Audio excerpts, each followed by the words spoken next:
मेरा नाम डॉक्टर राकेश कुमार सिंह। मैंने आयुर्वेदा में BAMS, MD और विद्यावारिधि PhD की अध्ययन की है और अभी वर्तमान में नेपाल में Brahmabhumi health research centre, Brahmabhumi institute of science technology and management, इसके मैं CEO हूँ। आज जो प्रयागराज में जो कार्य हो रही है, जो आज के सिंपोजियम रखा गया है कि प्रमाण और तथ्य के आधार पे जो चिकित्सा प्रणाली आयुर्वेद द्वारा जो संपादित होता है, उसमें से एक विशिष्ट जो विज्ञान है, इसका मूल रूप से कहें तो पूर्ण रूप से सारे बीमारियों का आधा इलाज जहाँ पूर्ण रूप से संभव है, मतलब पंचकर्म कर देने से ही सारा चिकित्सा का श्रेय उसमें आ जाता है। सर, हम बस एक चीज़ पूछना चाहेंगे, आपका शोध क्या है था, किस पे आपने चर्चा किया? जी।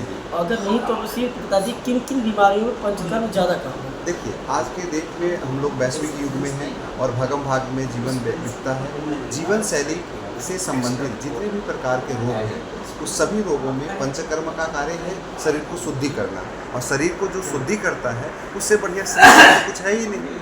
तो इसलिए पंचकर्म का महत्व है। आज का जो यहाँ पे जितने भी संभाषाएँ हो रही हैं, जिसमें चर्चाएँ हो रही हैं, हम लोग जिस पे चिंतन मनन जो कर रहे हैं आज, उसके ऊपर है कि जीवन शैली में जिस प्रकार की व्याधियाँ उत्पन्न हो रही हैं उसको कैसे कम किया जाए और जो है उसको कैसे न्यून करके एक आखिरी जीवन को स्वस्थ रखा। पंचकर्म है क्या? सीधा सीधा पंचकर्म ही क्यों कहा जाता है? देखिए, इसमें क्या है, मूल रूप से शरीर को शुद्ध करने के लिए विशेष 5 कर्म है, जो 5 कार्य है उसको 5 कर्म का नाम दिया गया, इसीलिए इसको पंचकर्म। क्या क्या है 5 कर्म? इसमें देखिए, इसमें क्या है कि इसके 3 पार्ट है पंचकर्म के। पंचकर्म करने के पहले पूर्व कर्म, जो पंचकर्म के लिए तैयारी करे, जिसमें आ जाता है अभ्यंग, नाड़ी स्वेद और विभिन्न प्रकार के प्रोसीजर से, ये प्रोसीजर है 5 उसमें है।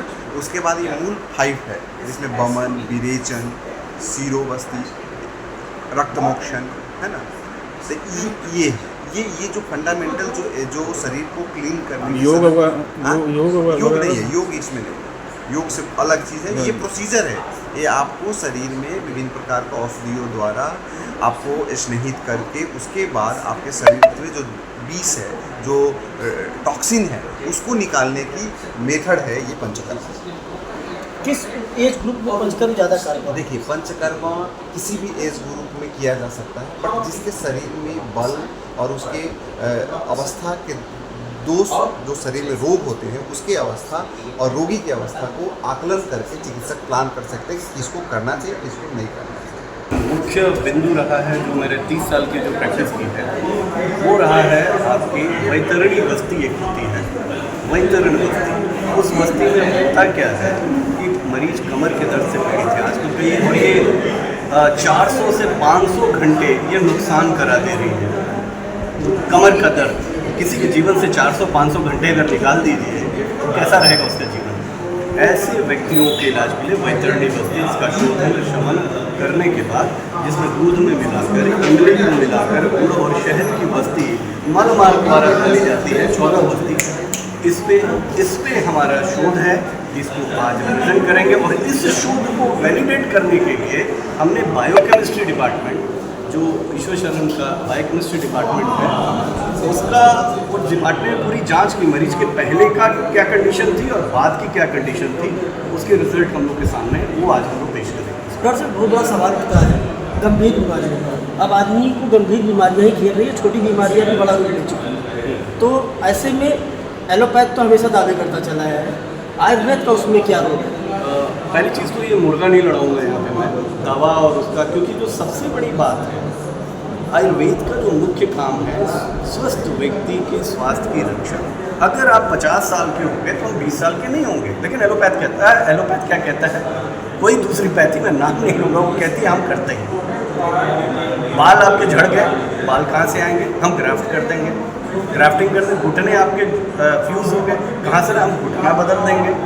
वो क्वालिटी ऑफ लाइफ तो करेगा, लेकिन क्वांटिटी ऑफ लाइफ, और साथ में जब इस तरह की क्रियाएं होती हैं तो रोग प्रतिरोधक क्षमता गिराई जाती है। और जैसे इम्यूनोसप्रेसेंट देंगे, और वही आयुर्वेद है, वो नहीं करता। अब 2 चीज़ें आती हैं, एक सर्जरी आती है, एक मेडिसिन आता है। तो सर्जरी जहाँ सवाल है, शल्य जहाँ सवाल है, वहाँ पे तो साइंस है वो कर रही है, लेकिन आयुर्वेद 94% बीमारियाँ लाइफस्टाइल से, जीवन शैली से, वो बीमारियाँ नहीं है।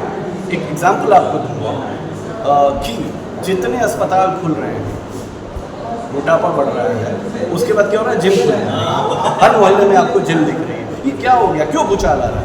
इस जिम के कारण प्रोटीन खाना चालू कर रहे हैं, और प्रोटीन से यूरिक एसिड बढ़ रही है। जब यूरिक एसिड बढ़ रही है तो साथ में लीवर में फिर जॉइंट्स की प्रॉब्लम आ रहा है, जिसको गाउटी आर्थराइटिस कह रहे हैं। तो इस तरह की बीमारी, तो मैं ये कह रहा हूँ इसकी क्रोनोलॉजी को समझिए।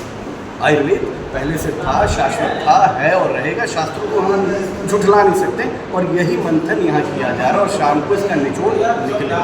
बात पहुँचे कि कार्यक्रम होना चाहिए। देखिए, ये आइडेंटिफाई हुआ कि भाई पहले क्या पोजीशन थी और बाद में सब में लगातार बेहतरी पाई है, बहुत अच्छा हुआ। और पंचकर्मा का जो इनिशियल स्टेज जो लोग करके आए थे वो भी बहुत अच्छा फील कर रहे थे। तो फिर राय साहब के साथ हम लोग बैठे और ये हुआ कि भाई एक हम लोगों को सेमिनार इस पर प्लान करना कितने चाहिए। पेशेंट इसमें लिए गए थे जिनको आपने इलाज किया? मुझे लगता है 10-11। 10 किस रोग से पीड़ित थे वो? वो तो टेक्निकल ज़्यादा वही बताएंगे। रोग का परीक्षण तो उन्हीं के द्वारा किया गया।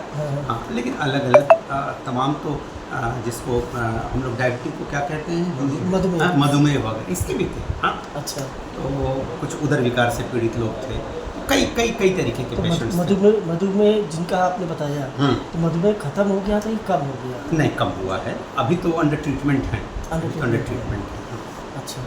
तो ये था कि एक मान्यता बड़ी आजकल प्रचलित है कि भाई मॉडर्न जो रिसर्चेज हैं उससे आयुर्वेद नहीं जुड़ रहा है। तो आखिर इस पर एक विमर्श होना चाहिए कि अब तो मोदी जी की सरकार आने के बाद बहुत ज़्यादा काम हो रहा है आयुष मंत्रालय और आयुर्वेद के ऊपर। एक बहुत बड़ा कंट्रीब्यूशन इस गवर्नमेंट का ये है। तो इसको कैसे एकेडमिक विमर्श में हम लोग समझें और किस तरह से इस पद्धति को और ज़्यादा पॉपुलर किया जाए लोगों में, ये इसका कुल मोटिव था जिसको लेकर के सेमिनार प्लान पूरा कर सकते। मैं आनंद शंकर यहाँ पर प्रिंसिपल हूँ पिछले लगभग 20 वर्षों से। 2005 रविशंकर, मैं बेंगलुरु से आया हूँ।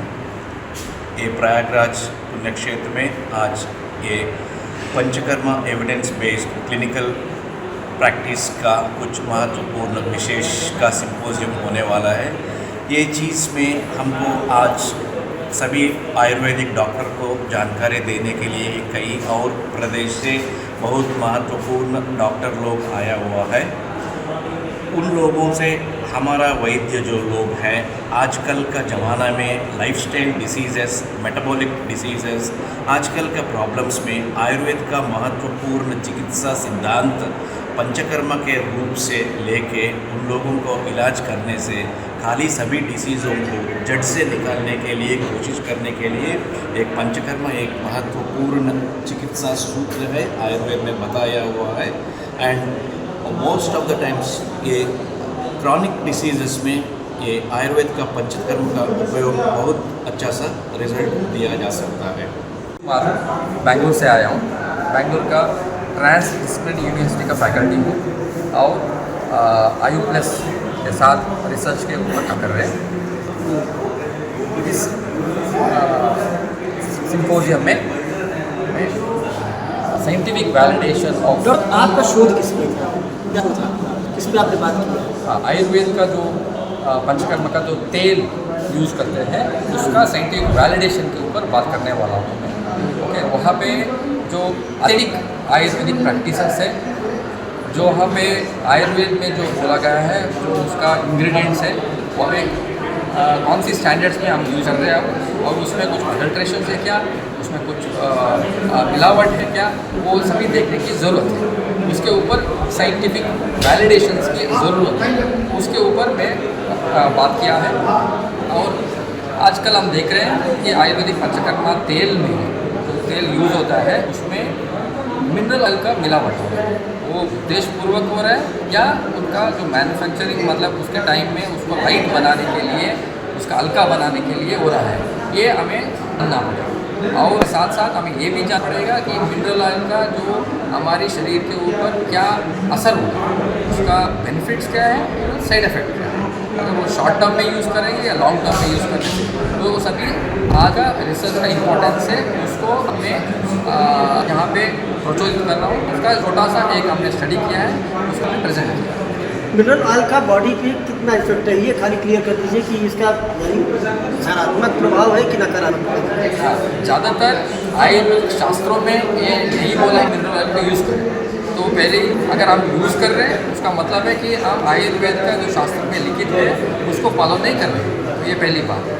दूसरी बात है मिनरल ऑयल को हम उसमें मिलावट है और उसको हमने मालूम किया है फिर भी यूज़ कर रहे हैं, ये गलत। और तीसरी बात है मिनरल ऑयल की हमारे शरीर के ऊपर डेफिनेटली उसका असर नेगेटिव ही रहेगा, इसीलिए किन किन बीमारियों पर असर पड़ता है? उसको स्किन का एलर्जी कर सकता है, पहली बात है। दूसरा है उनका शरीर का जो टॉक्सिन्स उत्पन्न होने के लिए कारण भी हो सकता है और लॉन्ग टर्म यूज से कैंसर आने के चांसेस भी हो सकता है, इसीलिए हमें उसको सावधानपूर्वक जागरूकपूर्वक उपयोग करना पड़ेगा। कौन सा ऑयल यूज करें? तो आयुर्वेद में ज़्यादातर ये तिल का तेल ज़्यादा होता है, उसको हम परीक्षा करके ही यूज़ करना है और जो मैन्युफैक्चरिंग है जो जहाँ पे वो mineral oil free Ayurvedic oil produce करता है उन्हीं के पास से हमें लेना पड़ता है। पूरा परिचय हो गया। थैंक यू सर, बहुत थैंक यू सर। आइए सर। का जो विषय था पंचकर्म के क्षेत्र में हमारे जो आविष्कार हो रहे हैं वो जनता के सामने जाएं, तो हमारे जो चिकित्सक हैं वो पंचकर्म की विधा को खुद अपनाएं और लोगों को बताएं।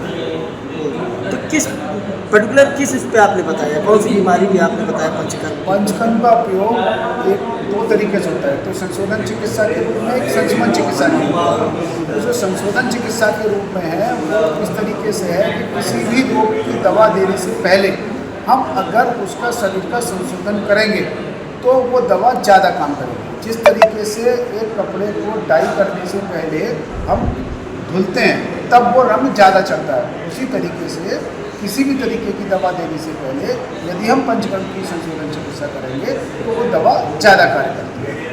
डॉक्टर साहब ये बताइए, इतने समय कुछ बीमारियां ऐसी हैं जैसे कैंसर है, बहुत तेज़ी से फैल रहा है, और भी कई बीमारियां हैं जो सिर्फ एलोपैथ कहता है कि हमारे यहाँ ही है, तो क्या आयुर्वेद में भी उसका इस चीज़ की काट है? जी, आयुर्वेद में पंचकर्म एक ऐसी विधा है जिसमें 5 क्रियाएं हैं, वमन, विरेचन, बस्ती, नस्य और रक्तमोक्षण।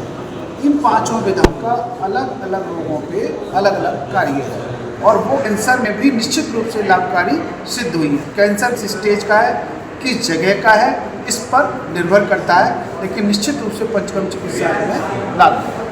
पूरा परिचय अपना दे दीजिए। मैं डॉक्टर अतुल वार्ष्णेय हूँ, जो आयुष मंत्रालय के अंतर्गत नेशनल कमीशन और इंडियन सिस्टम ऑफ मेडिसिन है, उसमें बोर्ड ऑफ आयुर्वेदा का मेंबर है।